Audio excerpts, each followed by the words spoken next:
agora a live, mais uma edição de a live começando. Dentro de alguns instantes teremos nosso convidado, o escritor Lima Trindade. Agora são 8 horas em ponto pelo horário de Brasília. Esperar Lima Trindade chegar para que a gente possa dar início à live. Vanessinha chegando. Vãozinho. Estamos aqui. Graham Romano, Maestre, escritora Maestre Gramacho entrando. Boa noite a todos, todas as nossas participantes. Legal, esperando só o Lima Trindade chegar. Acabei de falar com ele, ele deve estar entrando aí. Esperando ele, grande Maestre, escritora. Boa noite. Tô só esperando o Lima chegar, ele deve estar entrando aí. Diana, boa noite. Esperando nosso convidado. Deve estar entrando aqui. Boa noite, boa noite. Advogata Diana. Obrigado pela presença. Enfim, estamos esperando o Lima Trindade. O escritor Lima Trindade deve estar entrando aí. Grande Lima Trindade. Lima Trindade chegou. Vou então adicioná-lo aqui à nossa live. Boa.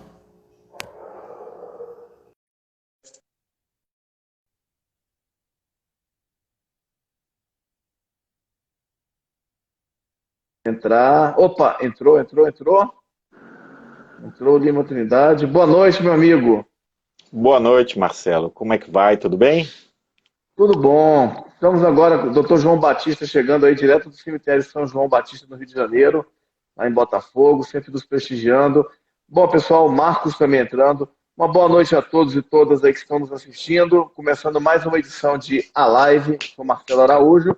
E hoje o nosso convidado é o escritor Lima Trindade, uma figura bastante querida e especial, um nome importante aí dos nomes literários nacionais, que cedeu um pouco aí do seu precioso tempo para participar dessa live com a gente. Eu vou só falar um pouquinho sobre o Lima, coisa bem breve, porque quem vai falar mesmo sobre o trabalho dele, sobre os livros dele, é o próprio escritor. O Lima é brasiliense, mas ele está radicado em Salvador há 18 anos, né? Desde 2002. E recentemente, no ano passado, 2019, ele lançou seu último livro, que se chama As Margens do Paraíso. Ele também já lançou em 2005, não é isso? Seu primeiro livro, Supermercado da Solidão. Li, um livro maravilhoso, muito bom.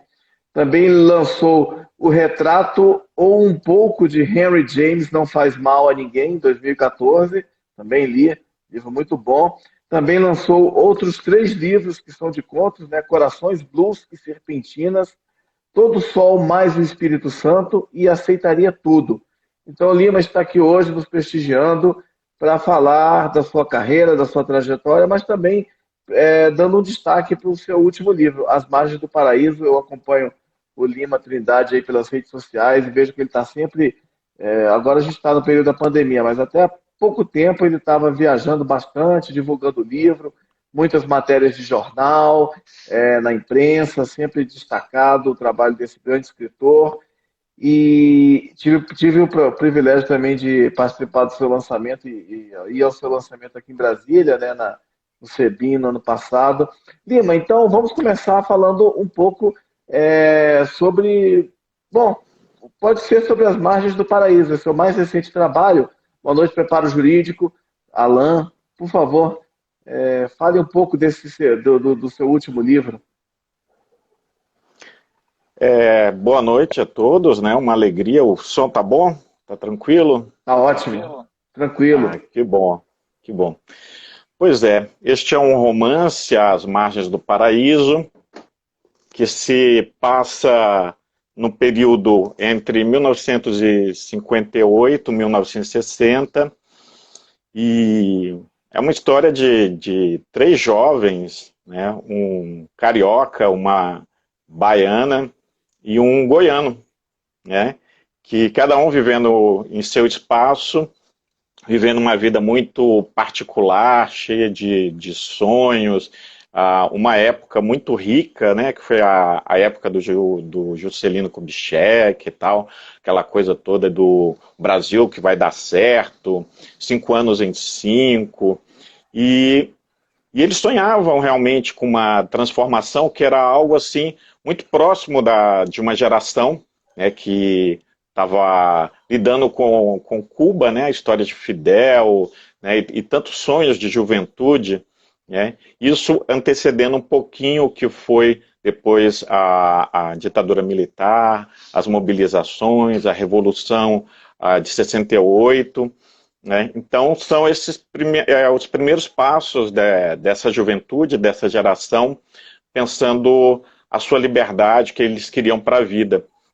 As pessoas têm falado muito que o livro conta a história de Brasília, e não é exatamente a história de Brasília. Assim, é um pano de fundo, mas quando a gente lê, por exemplo, um Hamlet, por exemplo, do Shakespeare, tá? O que importa não é onde aconteceu, se foi na Dinamarca, o que aconteceu, o que importa é a história, o que movem as personagens, os sonhos, né, e o quanto isso pode tocar, né, quem lê, né, quem tem um contato com as artes. Então, assim, falar de um romance é uma tentativa de jogar aquela garrafinha, né, para a pessoa, de repente, se interessar por um aspecto, mas literatura se realiza enquanto linguagem, né? Então, o que importa mesmo é o que a gente escreve, e essa descoberta só se dá mesmo no momento da leitura, que é muito particular, né? Uhum. Legal, Lima. Deixa eu aproveitar, você mostrou o livro, tem o meu aqui também. Ah, Autografado pelo autor, privilégio. Mas falando insistindo um pouco ainda sobre as margens do paraíso, né? O livro saiu no ano passado, né? Já tem um ano que saiu o livro. tem um ano, eu Uhum. fiz o lançamento em Brasília, justamente na semana, né, do aniversário da cidade, porque a história se passa em 58 e termina no dia da inauguração de Brasília, né? Então é uma escolha por uma data muito simbólica, porque era uma cidade projetada, sonhada, assim como também foi Goiânia, né? Há outras cidades, né, que foram planejadas, sonhadas para ser um espaço de melhor convívio humano. E as pessoas pensam, falam, Brasília, aquele concreto todo, é uma cidade áspera. Não é uma cidade áspera, né? Agora, a construção, a luta para transformar essa cidade num espaço mais aprazível é que foi difícil, né? Logo depois da inauguração, a gente sabe que os militares, por exemplo, fizeram uma grande intervenção na cidade, queriam achar grandes escândalos e não encontraram absolutamente nada. Mas isso, com certeza, resultou em problemas para estrutura da cidade, né? Então, Uhum. é, então se trata mais ou menos desses aspectos, né? Não sei se a resposta é satisfatória. Uhum. Não, a resposta é ótima, até porque há várias questões ainda. Lima, e enfim, você está então mais de um ano divulgando esse livro, né? Como é que tem sido? Eu acompanho você pelas redes sociais, como eu falei há pouco, né? Mas fale você como é que tem sido o trabalho de divulgação, né? Como é que tem sido a receptividade a respeito deste livro pelo país e também por Brasília, né? Já que a cidade é o pano de fundo da história. A receptividade tem sido muito boa, a crítica especializada, né? Saiu recentemente, a gente sabe que, por exemplo, tem o jornal Rascunho, que é um dos principais jornais de literatura do país, aí saiu uma recomendação no Rascunho, né? Então eu fiquei muito feliz. E também outro aspecto que a gente mede, né, a receptividade, se o romance está sendo bem acolhido, é a quantidade de resenhas e críticas espontâneas. Então, assim, que não foram críticas encomendadas, nem pedidas, né, do livro ser encaminhado para um jornal, mas de pessoas que leram, compraram o livro, não me conheciam e tal, e sentiram vontade de falar sobre aquele livro. Então, muita gente legal. Ó, Maese, queridíssima. A Maese, que acabou de chegar aqui, é responsável pela minha amizade com o Marcelo, foi quem nos apresentou, Isso. né? E que é o Legal. Marcelo também é uma pessoa assim da, da, de muitas identificações, né? Não só de morar em Brasília, da gente se encontrar na cidade, mas de interesse por música, por rock, por quadrinhos, né? Então, todo Obrigado. esse universo cultural, né, Marcelo? Que você também está na batalha E, aí com seus livros, né? Então, voltando para a questão do Ademir, que fez uma excelente resenha há pouco tempo, né, do livro. Então, tem sido muito bacana e muito carinhoso, assim, perceber como o público tem acolhido a história. As pessoas, tem gente que se apaixona imediatamente por Leda, né, fica assim, uau, Leda fez minha cabeça, quero saber o que vai acontecer na vida dela, as pessoas dão notícia durante a leitura, outras já se identificam mais com o Zaqueu, a princípio, né? Então são percepções muito variadas, né? E o bom é isso, o bom é quando o livro existe esquecendo o autor, né? As pessoas leem a história, esquecem do Lima, não é porque o Lima é celebridade, é conhecido, ou é bonito, ou é feio, né? É pelo livro, né? Pelo contato direto com a arte. Lima, só respondendo uma pergunta aí do Assis, ele quer saber qual é a editora do livro. A editora é a Companhia Editora de Pernambuco, CEP, que é uma brava editora. Tem publicado muita coisa legal, muitos livros de qualidade. Eles publicaram recentemente os diários do Francisco Brenan, que é um documento valiosíssimo. A nova edição da Literatura nos Trópicos saiu pela CEP. Tem Miró, que é um poeta pernambucano excepcional, mais ou menos assim de um parentesco com Nicolas Ber, com Sérgio Blanc, né, um escritor legítimo, né, aquele que vive a literatura, né, um beatnik, poderia se dizer assim, né, sem precisar copiar nada, sem tentar ser Allen Ginsberg, né, mas apenas vivenciando a literatura, que eu acho que o Nicolas, o Sérgio, o Piva, esses caras fizeram muito bem, absorveram tudo, todo o caldo da cultura e deram o seu depoimento. Então a CEP está com um trabalho super bonito de romances, livros de teoria, né, muita coisa boa. Vale a pena conhecer o site, né, da editora e os autores que estão na casa. Tem muita gente bacana lá. Uhum. Lima, você escreveu 3 livros de contos, né? Agora você está com esse romance e tem os outros dois também, né? O Supermercado da Solidão e o As Henry James, novelas.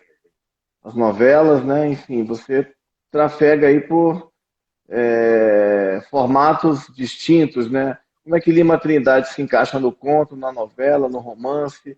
Como é que são essas facetas do autor?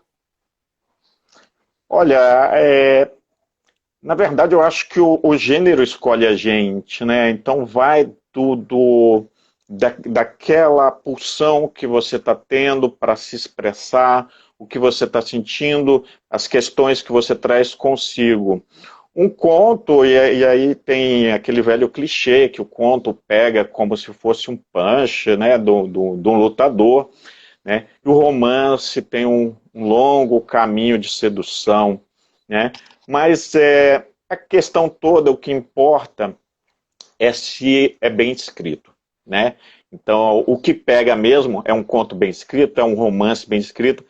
Eu li há pouco tempo, porque assim, não sei você, Marcelo, mas na minha história em Brasília, assim, eu não tinha grana, assim, não tive uma educação formal assim de excelência.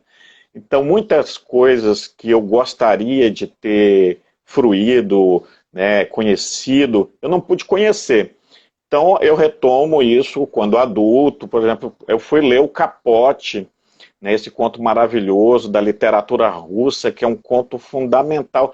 E é uma coisa assim que eu li é, diversas vezes e sempre anotando. Isso, e para mim é um conto que se torna maior, de repente, do que romances de 300 páginas, 400 páginas. Porque é muito vivo, né? Fica dentro da gente ali, as personagens, aquelas histórias, o humor, tudo aquilo. E não sei o que você sente, né? O que as pessoas que estão muito carinhosamente comparecendo aqui para prestigiar a nossa conversa, né? Mas eu sinto que os russos estão muito próximos de nós. Quando eu vejo os filmes Einstein, Coraçado Potemkin, olho para a cara do povo russo, eu vejo os brasileiros. Não sei se isso acontece com vocês, se vocês sentem isso também. Ó, a Mônica conhece muito da literatura russa. Seja bem-vinda, querida Mônica, um beijo. Então, o conto é um gênero que eu me sinto muito à vontade. E o romance foi essa minha primeira experiência. Até então, eu tinha escrito 2 novelas, foi Supermercado da Solidão, que tem um fôlego mais longo do que o conto, mas eu matei tudo que eu tinha para dizer na história, e por isso não chegou a ser um romance, né? Tem pessoas que dizem, né, que o romance é um rio com muitos afluentes, né, ele se abre muitas perspectivas, muitas questões, né, mais de uma linha de narrativa, mas também pode não ser exatamente assim, né? De repente pode ser um romance experimental, algo Virginia Woolf, né, e, sei lá, um romance de uma personagem, de uma agulha, assim como o Machado fez de contos de objetos, pode ser um romance também. Então, a questão é, se o autor, a pessoa que vai trabalhar o gênero, sente a necessidade de mais espaço, de menos espaço, como é que se dá a carga de emoção, porque a arte fala de vida, né? Fala de vida direta, um quadro, música, tocam os nossos sentimentos, né? Então, o gênero, para mim, é algo que eu não defino a priori, né? De repente eu não conseguiria levar à frente este romance, que eu demorei 5 anos trabalhando nele, ele poderia ter se tornado uma novela, né? Então, sim, o Ademir estava comentando aí que o romance é uma narrativa longa que possui um tema, mas o conto também possui um tema, né? Agora, a abordagem, a maneira de olhar para um e para outro, acho que é diferente, né? Se a gente pensar desde dos romances inaugurais, né? Teoria, Bakhtin, essas coisas todas, né? Que o romance é algo em aberto, né? E o conto é fechado, né? O conto você termina ali, o romance você abre muitas possibilidades que você não necessariamente fecha. Isso não é uma questão de finalizar uma história, né? Não, Então, achei muito eu me sinto interessante. confortável.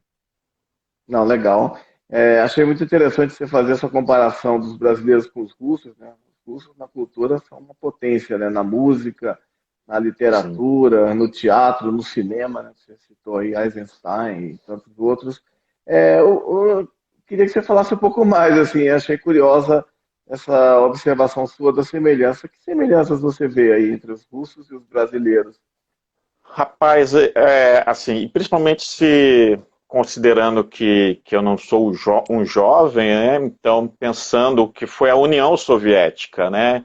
Que era um país continental, né? Um país enorme, assim como o Brasil guarda também semelhanças com os Estados Unidos da América, né? Então, são países, a União Soviética foi, né, um país muito grande, e essas diferenças, essas grandes diferenças sociais, um campesinato, né, pessoas vindas de áreas rurais, grandes metrópoles ao mesmo tempo, e um povo que também, no caso dos russos principalmente, que tinha uma religião, um catolicismo forte, né? Estados Unidos vem com aquela coisa da Inglaterra, né, dos evangélicos, né, de uma nova maneira dos protestantes, WASP.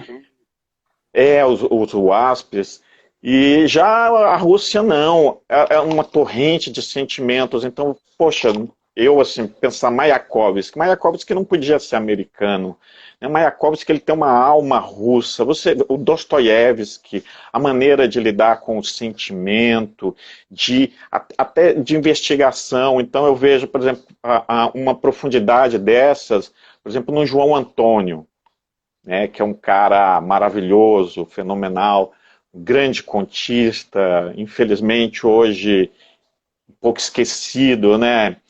Pois é, Tchekov, Turgenev, Gogol, né? E é uma pena que, assim, eu sou muito ignorante, né? Então eu não conheço tão bem, por exemplo, a literatura russa contemporânea, né? E realmente com Putin não dá para a gente ficar muito contente, né? Então estou um pouco à margem do que é a Rússia hoje. Mas eu acho que há muitas semelhanças entre os autores. É claro que como uma potência, né, que o Brasil não chegou a ser, com expressão política e grana, né, a Rússia acabou sendo uma ponta de lança, né? Mas se a gente for pensar, por exemplo, essa visão que os americanos, o mundo fora do Brasil, né, está tendo de Machado, pô, não é ninguém que está conferindo poder ao Machado. E assim como ao Machado, há muitos outros autores de grande talento, de grande força, de grande expressão, que não ficam a dever a ninguém, né? Mas o próprio olhar do brasileiro é um olhar que deixa de analisar o objeto, né? Hoje as coisas fazem sucesso não tanto pelo que são, né, mas pelo que aparentam ser, né? É uma pena. Certo. E então, assim, falando ainda um pouco sobre a questão do romance, né? Esse seu primeiro romance, é, você vem então dessa trajetória das novelas e dos contos e agora você está no universo nesse livro, no caso do romance. O que que isso dentro da sua trajetória agora, especificamente isso significa? Significa que o próximo passo pode ser um novo romance? Pode ser contos, você já tem ideia de projetos futuros? Como é que tá, como é que a gente coloca esse romance dentro da sua trajetória e na sua percepção, já que você que, enfim, pode nos situar melhor de como isso representa, do que isso representa para o seu trabalho, né, para a sua atividade literária. É, eu tenho ainda algumas coisas, assim, alguns temas que me tocam e que são projetos de livros futuros, possivelmente romance, tem ideia para livro de contos, mas eu não tenho pressa nenhuma. Eu vou amadurecendo o tema, deixando que a coisa tome uma determinada forma interna, né? E eu vá trabalhando isso e vendo que armas que eu disponho, que ferramentas que eu vou dispor para fazer esse trabalho. Então, o bacana de enfrentar esse desafio do romance, uma narrativa que me ocupou durante longo tempo, né, e com tanta carga emocional, porque eu quando escrevo, e acho que todo escritor, né, a gente se doa muito, né, e, e nessa doação, né, a gente vive a história da personagem de uma forma integral, né? Então, assim, não dá para escrever sobre um assassinato sem ter uma perspectiva emocional de um assassinato, e o pior, indo durante um momento do assassino e no outro é da vítima. E aí, de repente, você tem que começar a pensar nas pessoas que estão ao redor, qual o impacto. Então, para a gente realmente produzir um bom texto que tenha um efeito interessante sobre o leitor, né, a gente tem que ter uma relação muito próxima com esse universo que está na nossa imaginação, mas que precisa ser real, precisa ser vivo. Né? Porque também, se a gente não fizer assim, ninguém vai também se convencer. Né? Vai soar tudo muito falso. Né? E, e todos os autores que eu admiro, né, são autores que se dedicaram com muito afinco para a construção dos seus textos.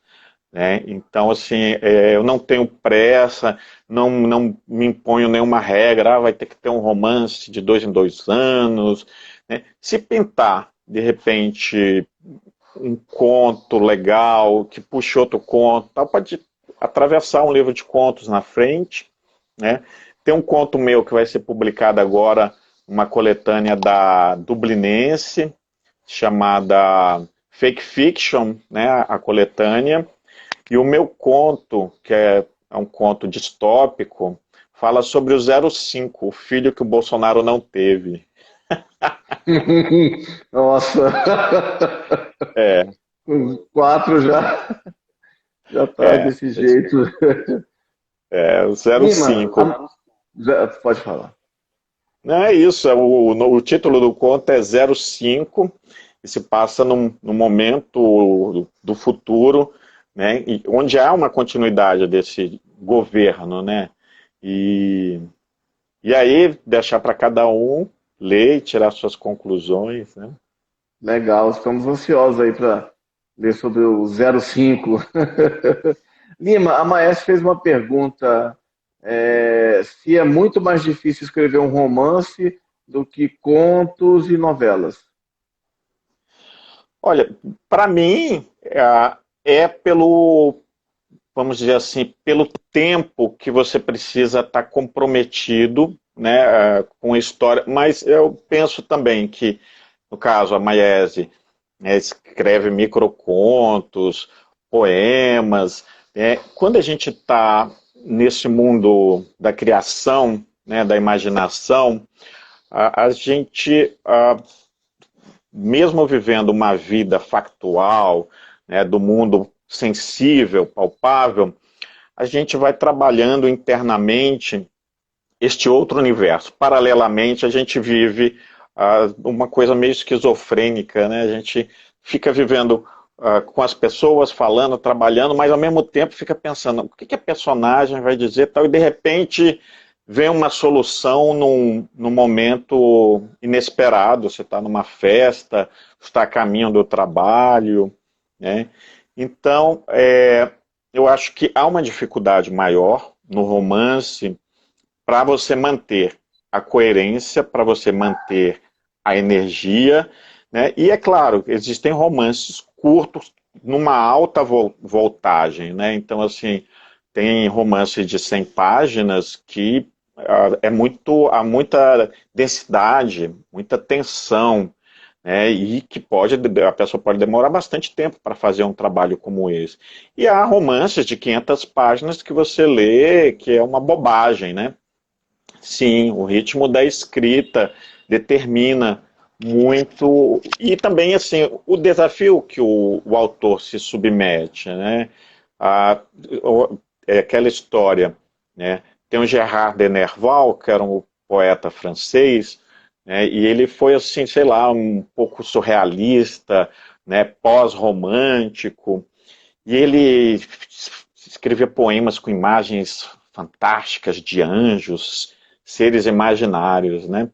E era comum naquela época, né, Baudelaire, Rimbaud, Verlaine, o pessoal tomar absinto, a fadinha verde, e as pessoas Rachixe, falam ópio. haxixe, experimentar, né, ter uma reação, vamos dizer assim, de outros níveis de consciência, né? Então, lidar com uma outra forma de ser, sobre uma outra perspectiva.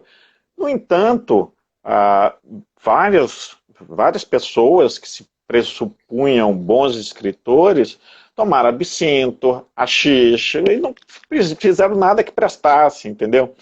Então, isso tem muito a ver também com o universo, com a capacidade da pessoa de sentir essa sensibilidade, de lidar com o mundo e a necessidade dela também de expressar, né? Então, assim, são todas escolhas. Então, um romance, ele pode ser um romance de entretenimento, que pode oferecer uma grande dificuldade. Por exemplo, eu lembro que eu li o Xangô de Baker Street, do Joe, eu achei divertidíssimo. Achei muito bem feito, muito bem construído, muito bem escrito. Só que, para mim, era um romance descartável. Eu li ali, não me acrescentou muito num plano de existencial, de questionamento, de sensações, não me trouxe muitas grandes sensações, emoções, mas eu achei bem feito. Há uma dificuldade para escrever um romance de entretenimento? Às vezes há um desafio até maior por conta da quantidade de clichês, a dificuldade de ser simples, né? Então as pessoas às vezes falam, né, da poesia, né, da poesia pop, da música. Né? É muito difícil, por exemplo, você fazer um trabalho como Noel Rosa, pegar a essência sem ser banal. Né? Então você pode ser simples sem ser simplório. E isso exige uma dificuldade. Então, há níveis e camadas de dificuldades que vão variar, né? Orgulho também de te ver aqui, Gigi querida. Um beijo, saudade. De vez em quando a gente olha para baixo e vê os amigos, né? Marcelo Frazão, Soraya, É, muita gente entrando aí. Um abraço a todos. Lima, também mais uma pergunta aí da audiência, do público, da certo. Maese e do Alan, ilustrador, a respeito do seu trabalho de pesquisa para as margens do paraíso. Como é que foi? Ó, eu juntei dois caminhos, né? Eu juntei entrevistas, eu entrevistei pessoas que viveram a época e fiz um trabalho de leitura de produções da época, li livros de história e tudo, né? Mas é o tipo de informação que, assim, só serve para a gente descartar, vamos dizer assim. A gente constrói uma realidade, um romance, ele se fecha, ele não se fecha só nas páginas, não é só na lombada, mas ele se fecha internamente, né? É uma história, é um mundo fechado ali. Né? E é uma criação do autor. Claro que se você está fazendo uma referência a algo que é de conhecimento popular, né, conhecimento comum, você não vai desprezar o conhecimento, você está publicando, você está escrevendo para falar com as pessoas.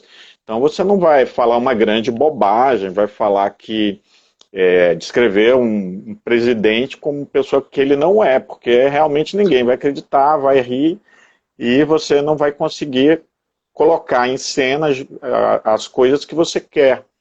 Mas o que a gente precisa, quando a gente escreve um poema, não é insegurança de ter um excesso de pesquisa, de informações, mas de ser algo que transmita a realidade daquelas personagens. E isso pode acontecer também dentro do contemporâneo. Eu busco a literatura para viver uma alteridade. Por exemplo, eu acho curiosíssimo as pessoas falarem de gênero de autoficção. Se é o escritor que está escrevendo, sabe? Então, assim, essa necessidade de ser sempre ele mesmo, né, falar sempre do mesmo universo. Não, na literatura, e assim eu gosto de arte por conta disso, né, ao ver ter um contato com um artista visual, um Van Gogh, né, um Vitor Arruda, um Marcelo Frazão, a gente quer olhar ali e quer pensar o que está fora da gente, fora do previsível. E a literatura também. Eu quero pensar como com a mulher, como um negro, como uma pessoa de uma outra época, né, como um ser de outro planeta, essa possibilidade de ser outro, né, de realmente ultrapassar, né, o seu campo de conhecimento e ir além, ir além também dessa própria perspectiva de si mesmo, mas um campo do desconhecido, que é o do inconsciente, da subjetividade, da emoção. Tem coisas que a gente toca na arte que não dá para se explicar, né, assim, com palavras exatamente. Então a pesquisa, ela só serve para amparar, para você se sentir seguro para caminhar naquele espaço. Porque muitos escritores iniciantes, eles usam a pesquisa como bengala. Aí fica um texto poluído, e aí você não consegue se conectar com a personagem, né? Então, muitas das coisas que a gente sabe, a gente tem que dispensar. Porque, por exemplo, se a gente for escrever uma história sobre hoje, a gente não precisa explicar o que é a realidade hoje, não precisa explicar a internet, não precisa explicar nada.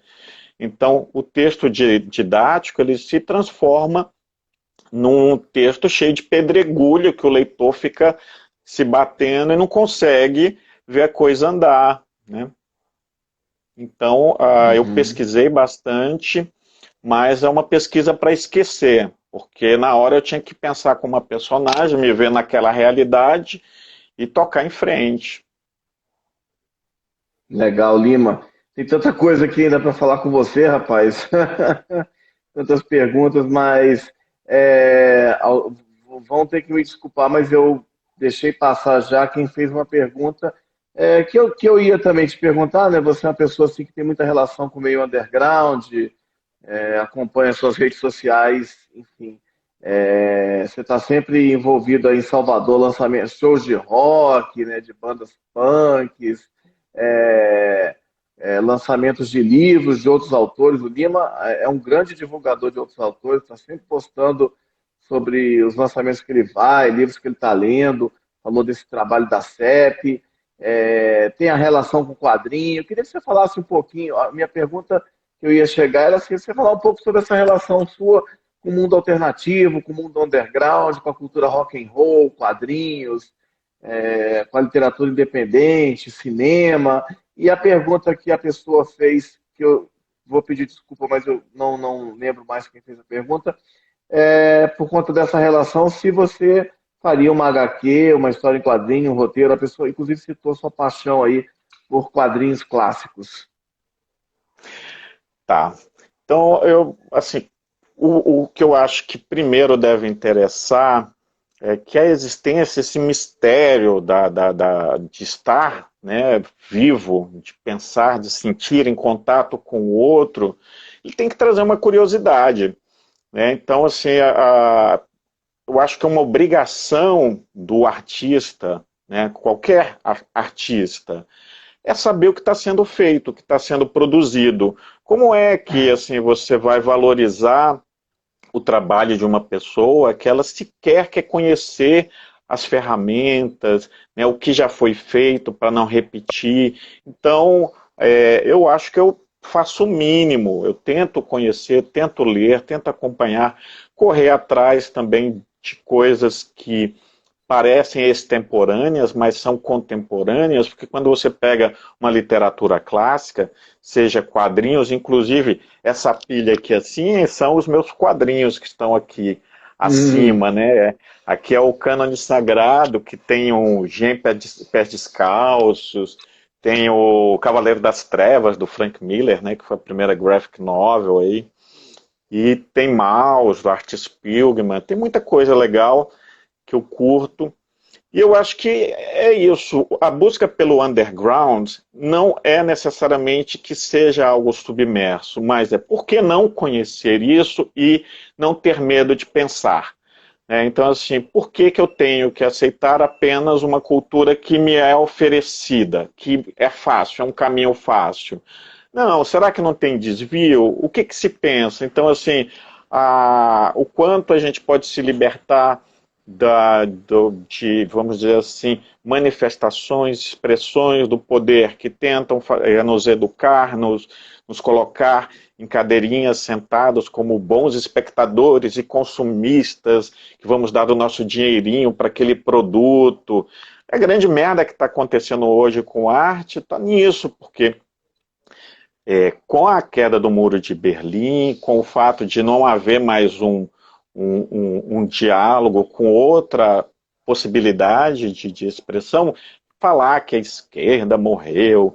Assim, para mim, pouco importa esquerda, direita, centro, o que importa são ideias. São o que é defendido. Essa ideia, a ideia de justiça, ainda é uma ideia válida. Né? O interesse de transformar a vida melhor, aí se a gente pode ir para existencialista, Camus, Kierkegaard, né?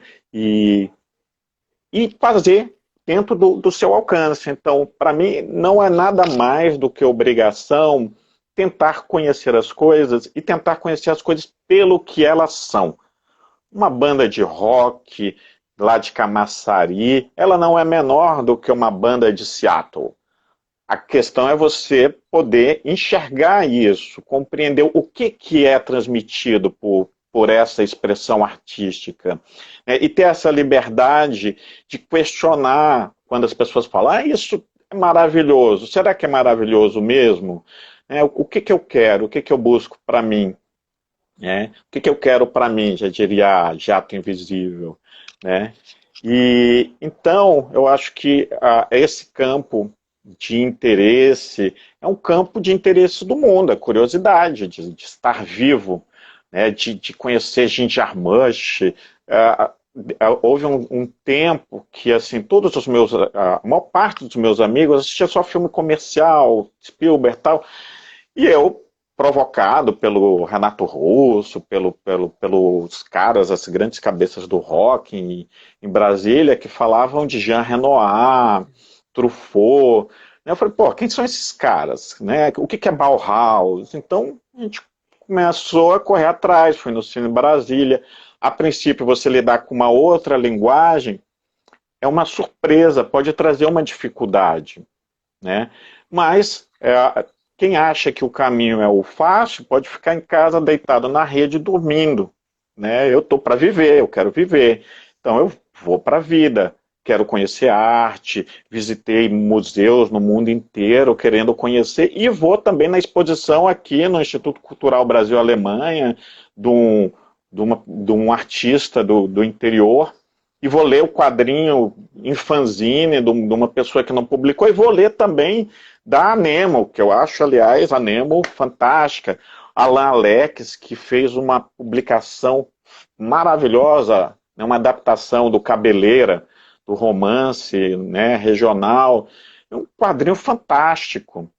Tem um cara, o Davi Kalil, que fez, não sei se conhece, Marcelo, Uma Estação no Inferno, que ele trabalha, usa como personagens vários pintores, põe o Goya, Van Gogh, e vivendo o Lautrec, Toulouse-Lautrec, e vivendo uma história gótica, um romance, né, assim, muito interessante. É um artista brasileiro e ele é tão interessante que ele adaptou as cores, a padronagem de cores do quadrinho dele com as personagens, com o estilo do artista. Então, assim, aí você lê uma coisa maravilhosa dessa, pouquíssimo conhecida, né? Então, eu não sei se eu me perdi, você tinha mais uma pergunta que você colocou no final. A única coisa que eu pergunto, que eu insistiria, o rapaz perguntou se você, o rapaz ou a moça, eu não lembro quem, perguntou se você faria um HQ, colaboraria com uma revista de quadrinhos. Olha, eu já estou com um roteiro de HQ que está nas mãos de um artista, um quadrinista chamado Dan Borges, de muito talento, muita qualidade, e que será publicada na revista NCT, que é uma iniciativa que pintou aí por organização do Alain Alex, que reúne uma série de quadrinistas brasileiros que vão voltar para o gênero que te é muito caro, Marcelo, o quadrinho de terror, o gênero do terror, né? Adoro. Que na história dos quadrinhos nacionais, o gênero terror, que fez muito sucesso Sim. comercial, ele amparou muitos artistas interessantes, né? Tanto roteiristas quanto desenhistas, né? Então, essa revista NCT vai ser para homenagear esse momento de grande é, criatividade, né, dos artistas quadrinistas, né, os romancistas gráficos e tudo, né, que depois alguns publicaram o trabalho do Flávio Collin, publicou graphic novel maravilhosa, tem muita gente legal. Então eu estou Que aí bacana. também querendo, não sou um desenhista, né? Sou um desenhista frustrado, Uhum, por isso eu escrevo para desenhar com as uhum. palavras, jogar imagem na cabeça dos outros. Bacana, Lima, bacana. Eu queria te perguntar um pouco uma questão pessoal, né? Porque você é brasiliense, não é isso? E Sim, tem uma referência muito forte em Brasília sempre, né? Você fala aí da sua formação, do Cine Brasília, o rock de Brasília. Mas você depois, no começo dos anos 2000, você mudou para Salvador, cidade litorânea, praia, cidade que também é fantástica, maravilhosa. Ontem, inclusive, tivemos um artista de Salvador aqui, o Antônio Carlos Rebouças, né, um movimento de artes plásticas muito forte aí na cidade que você vive.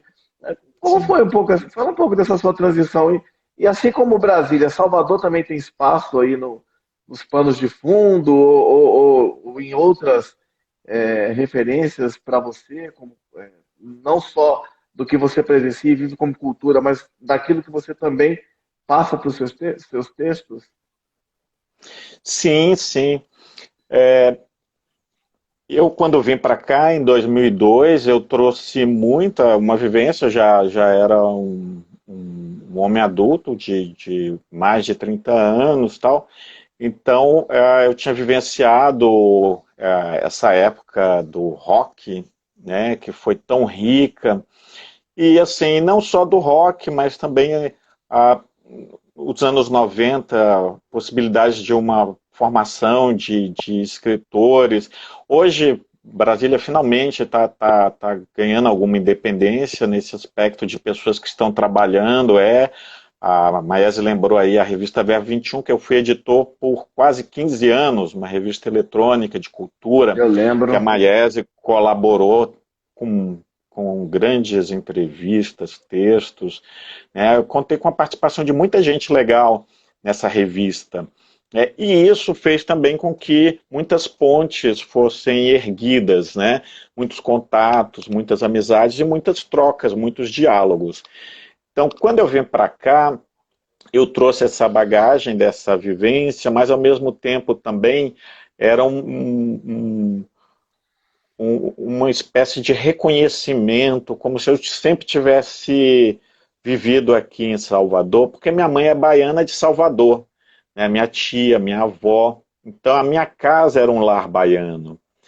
E outra coisa é a estar em Brasília também e esse interesse pelo underground, pelo pouco, vamos dizer, pelo pouco previsível da expressão artística. Eu já conhecia Dead Piles, já conhecia bandas de Salvador que eu gostava, né? Então eu tinha uma implicância com a Axé Music, mas depois também eu Uhum. aprendi muito quando eu vim para cá, porque a ignorância realmente é a pior coisa que existe no ser humano, né? Então você não tentar, você não se doar, não entender o outro, a realidade do outro.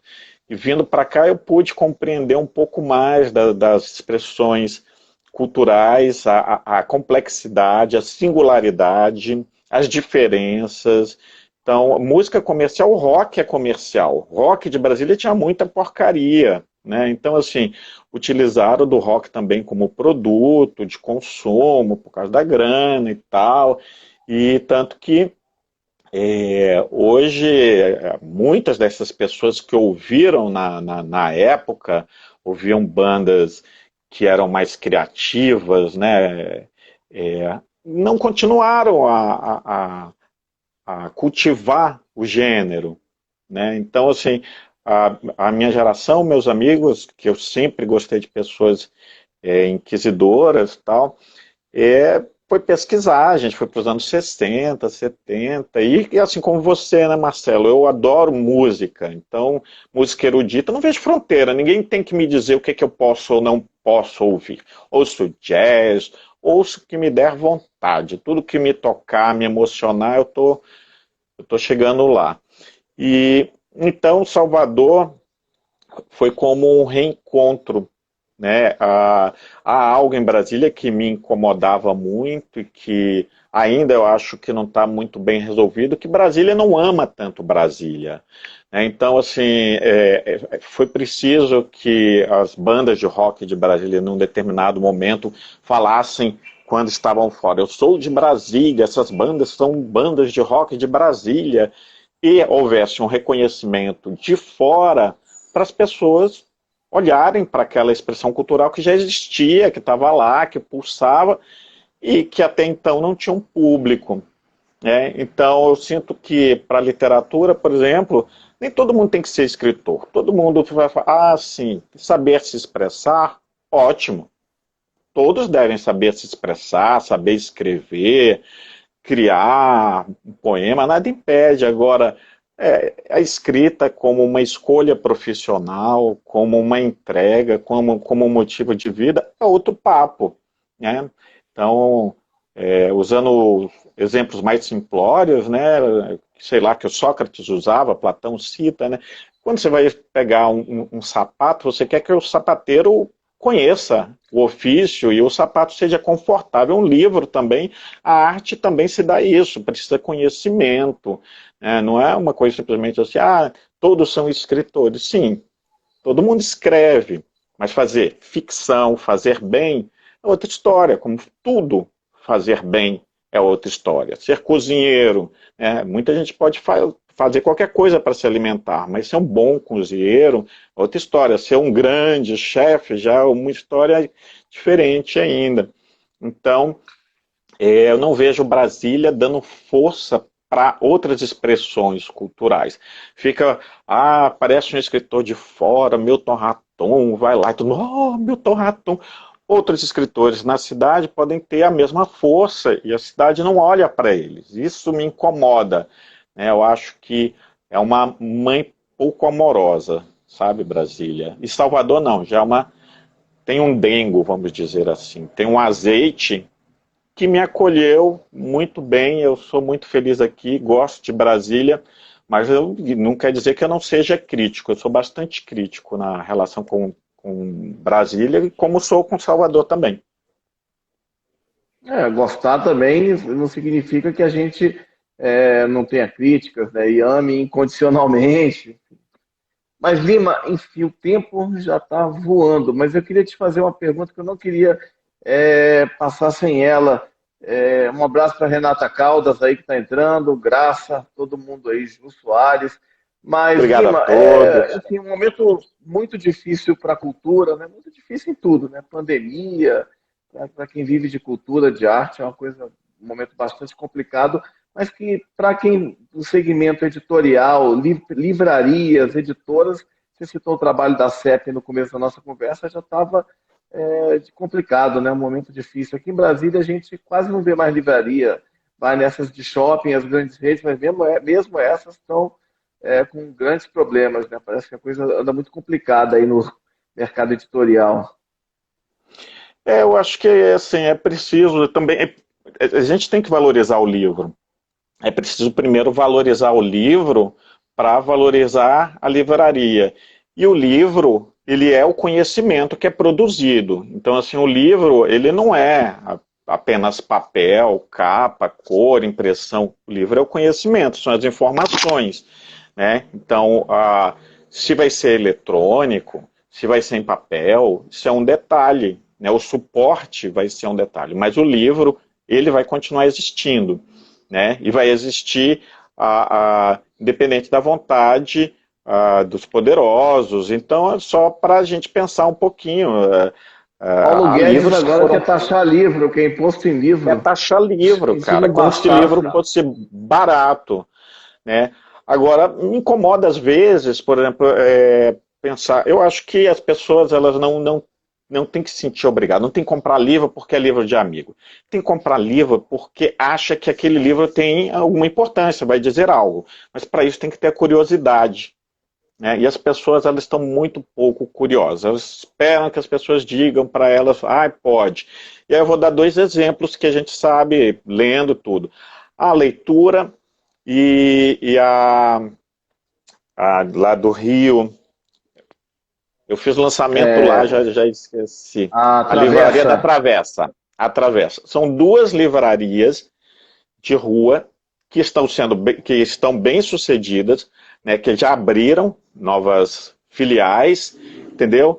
Então, assim,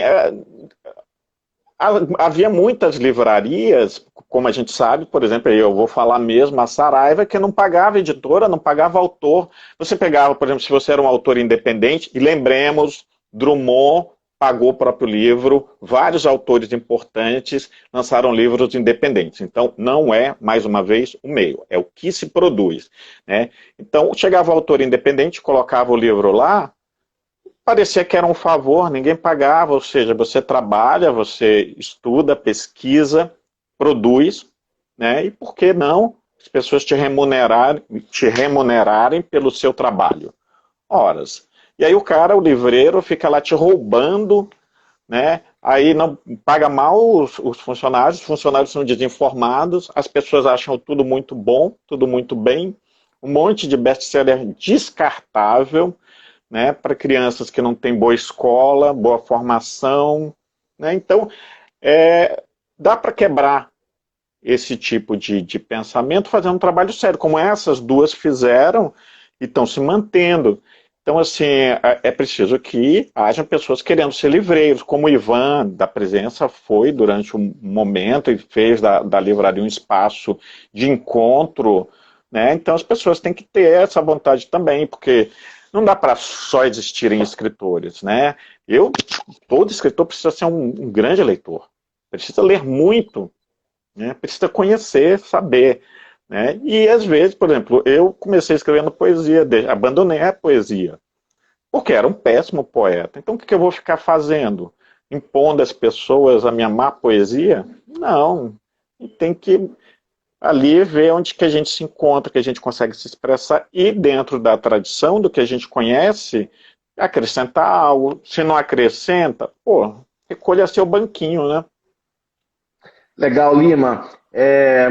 Foi o tempo aqui voa, mas é porque voa porque a gente tem uma pessoa maravilhosa como você, assim, falando, nos passando tanto Obrigado. conhecimento, tanta informação, Obrigado falando pelo tão bem, convite. e, enfim, maravilhoso, falando aí das suas obras, da sua relação com a cultura. Eu queria te agradecer, mas assim, muito ainda faltou falar com você, enfim, espero que você volte outras vezes para conversar com a gente aqui. Vai ser um prazer, muito obrigado, Marcelo. Obrigado a todos que prestigiaram, o carinho de todos, muitas pessoas amigas. Cláudio Brits também fez uma ótima live. Gostei demais de falar com Cláudio Brits, que tem reunido muita gente legal. Maiese, saudade grande, muita gente querida, Roberto, né, Alan Alex. Então, um beijo em todos, Sandro, meu irmão, Frazão, grande amor. Então, todos, Mônica, querida, Carlos Barbosa, todo mundo que prestigiou, que me deu um pouco do seu tempo para estar comigo aqui, com você, conhecer o seu trabalho também, né? Então, muito obrigado. Obrigado pelo convite e força aí, estamos Imagina, fazendo imagina, o seu trabalho. uma Obrigado, aula Ademir. assim, assistir a sua explanação, a sua fala maravilhosa. Gente, queria agradecer a presença de todos. Muito obrigado. Valeu, Lima. Conto com você em outras ocasiões. Deixe seu contato aí rapidamente. Tem algum contato seu que você quer passar? Não, busquem os livros, né? Principalmente o romance As Margens do Paraíso, que é recente. Olha, você vê a quantidade de pessoas que leram, é pouquíssima, né? Mas evidente que para mim é gratificante, porque quando eu li O Capote do Gogol, eu li sozinho. Então, assim, conheço o meu trabalho, se não gostar, não vá à frente, mas se gostar, indica para os amigos, sabe? Dê Ah, força vão pro gostar, sim, artista. com certeza.